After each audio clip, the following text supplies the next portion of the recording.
I'm Brent Rutemiller. You're watching Swimming World TV, and here we're at the ESCA World Clinic in Cleveland. And this morning we had an opportunity, actually the world had an opportunity to learn that Dave Marsh is going to be the head coach for the women's USA swim team. Congratulations, Dave. Thank you. It's already been a really exciting day. When did you first get word, and where were you, and what was your reaction? Well, Frank called about 7-8 days ago, and said kind of got the word that he was offering the position of head women's Olympic coach, and he said it in a way that is really profound and strong, and says I'd like you to be the head coach for the women for the USA Olympic team, and one of those things where any coach, I think, you have goals and kind of high water marks, like when we won our first national championship, when you have that first Olympian make it, when, these kinds of things are winning an Olympic medal. And I'm not sure as a coach you can imagine a higher mark than this. I mean, it's one of those things where you see the great coaches before this and what they've done, and it's kind of this blending of honor. But honestly, what my reaction to it wasn't so much the honor piece. Was my brain started spinning like, what do we need to do to get more medals? Because we have some real challenges in the relays, and we have some challenges in the depth of the events. The world is a lot faster right now, so we've got a lot of work to do, and I think at this point in time, a short time to do it. So what do you think you can do that's going to make an influence now until, as of today, it'll probably be over, so 1 year from now. So yeah. Any thoughts on that? Any kind of plans? Well, I think what we can do is just support the process of what everybody's in right now and encourage the process. And what I mean by that is remind athletes when we're talking to them, probably mostly by phone. I think it's going to be more like just support like that, that we're there for them. What do they need, and what do they need to kind of dive in deeper? I hope what it is, and I really believe, especially for the older professional swimmers, that having a couple of different points of inspiration or even accountability can help them quite a bit. I mean, I have 12 of the national teamers in Charlotte, and that's kind of my first job as well, getting them ready. Getting Camille and Micah and Katie and Madison and Kate Mills, getting those guys ready to be as good as they can be at the Olympic trials. And hopefully, as I talk to them early this season, it's about early in the year working toward Olympic medals, not just making the team. And I think if I can kind of call for something, that's what I hope that all of our top girls are doing, is that they're looking to move through the qualifying process. Of course, that's the hardest thing. Well, yeah, just getting qualified. Making the team. I mean, that's incredibly intense. Yeah. Let's take a temperature after this last season at the World Championships, and then you got the World University Games. You have some young kids that were over the Junior World Championships, the Pan Pac.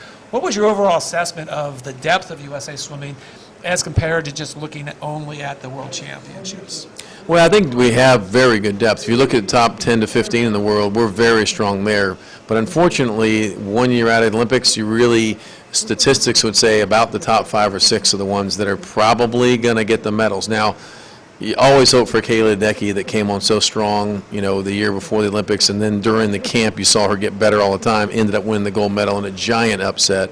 And that may happen. But I think that for the most part, people who are in position now are going to be the key people we're going to be relying on to certainly bring home the biggest part of the medal harvest. And like I said, then the 400 freestyle relay, the 400 medley relay, and really the 800 free relay too. There's certainly some other countries out there that can continue to give us a threat there. But I think Missy being set up with Todd right now is fantastic. She seems to be in a place where she'll move forward again, and we have a lot of other swimmers that are, I think, right on the bubble of being at their best and are able to move forward from there. And I think that's something that hopefully this fall we'll be able to accomplish.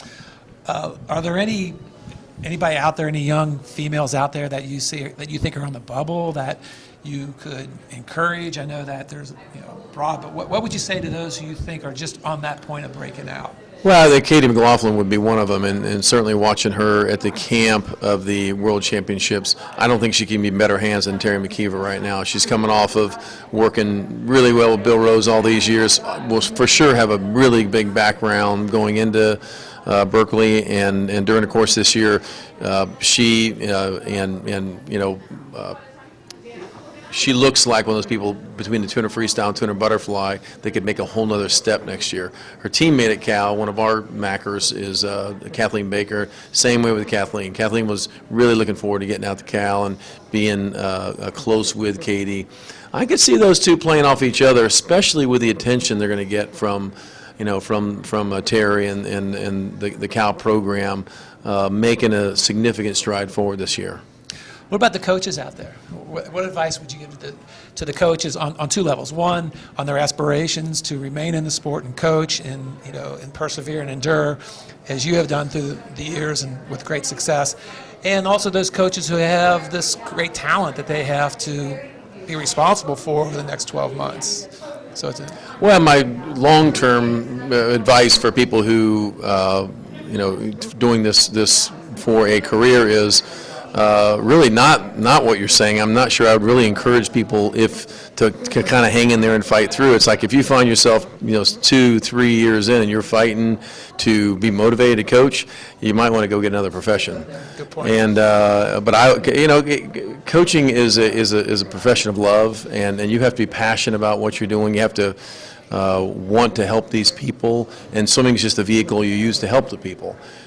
Same thing with the Olympic team. Same thing with all the top coaches. I think there's nobody that knows these athletes better than their home coaches. And in the Olympic year, you don't want to flip the program upside down and start doing things you've never done, but you do want to be with them as they press the pedal harder than they've ever have. And I'd say that's what we're looking. I hope in my advice for coaches out there that have somebody.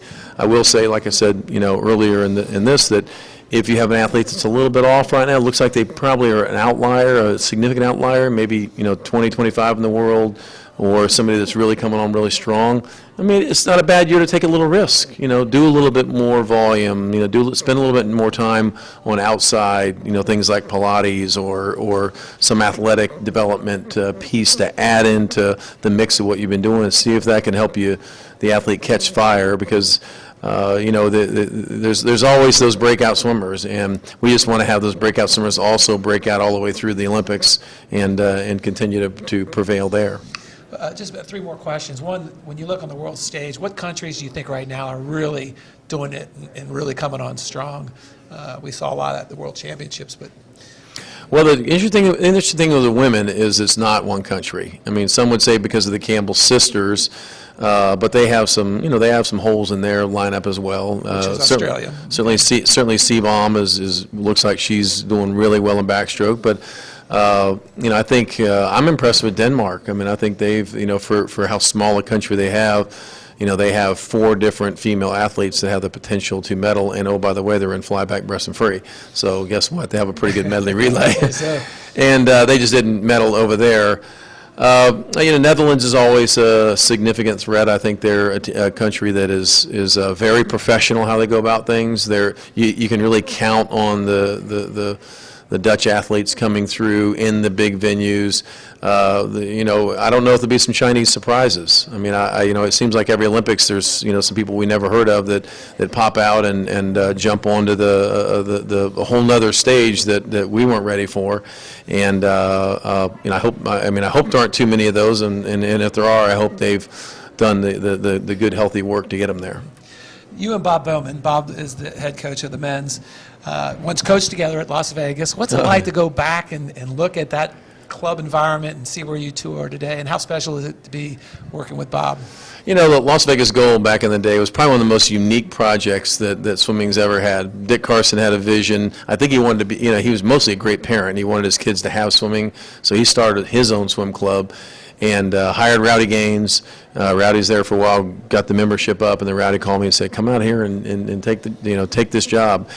And I was at a great job at Atlanta at Dynamo, but I ended up going out there. And when I did, we continued to build a good program, but I also had some older swimmers come in.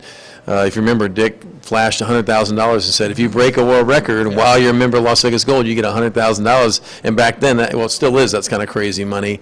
But we had some people come out and try to do that.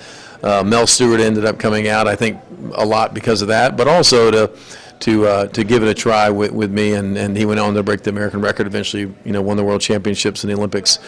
But I think that when Bob came in, early 84, late 80s, late 80s, 87, 88. Yeah, he was in Seoul when he did that. And Bob came in and ran a lot of the age group parts of our program. So he wasn't working so much with the senior kids, but you could see it. He had it. You could see it. My gosh. I mean, his intensity, his passion, his thirst for knowledge, his curiosity. It was all there. I mean, and it was very profound and very predictable. In fact, I did predict it. And so he's been a great friend all these years, and the fact that we get to work together, and Bob and I chuckle a lot. We're very different people, probably in some ways opposites in some ways in terms of our approach to how we do coaching. And I think it's a great thing for the team will enjoy, is that because we both expect that we'll do a lot of stuff together. It won't be separate men's and women's team all the time. It's going to be together a good amount, and then we'll do our breakouts when we need to. And actually, we're going out to get a steak dinner right now to sort of celebrate and to begin to talk about this day one of announcement. Well, which just leads me to my last question. Yeah, at what point in your career did it just hit you that this is your sport, and you understand it, and you think you have all the tools to take people to the top? Is there any moment? Is there anything that really stood out in your mind? Any special? Where you walked away and thought, no, this is me? I would say actually it was in Las Vegas. That was the first time when, and there was one particular set I gave Bart Pippinger and Melvin, and we had a really nice group of Eric Top. We had a really nice group of flyers, and gave them a set of 5 300s butterfly, and the challenge was to descend them down, and after the set, with how fast they swam, I didn't want to act like I was a pretty young coach, and I'm like, holy crap, they just swam fast. And first of all, how they make it, and then they just swam really fast. I says, I think I'm getting this thing. They basically, and the thing I got then was, it's called, you stress and you recover, and then you stress deeper, then you recover. And really, that's what I've done for 34 years. I mean, I've really, with sprinters, I start with recovery.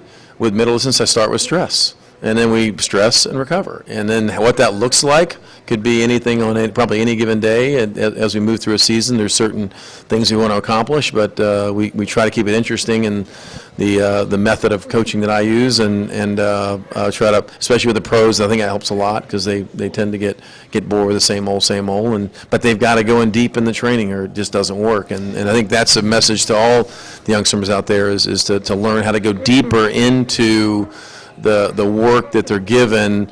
Don't settle for fourth in the lane. Move up to second in the lane. Fight for that position at the workout to be competitive and move up, and then take time when you're doing skill work to slow down and really work on skill work. And if you do that kind of yin and yang, I think you tend to get a lot better results.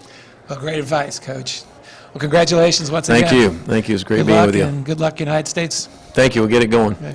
This is Brent Rutemiller, Swimming World TV, saying, if you want to win, first help someone else win.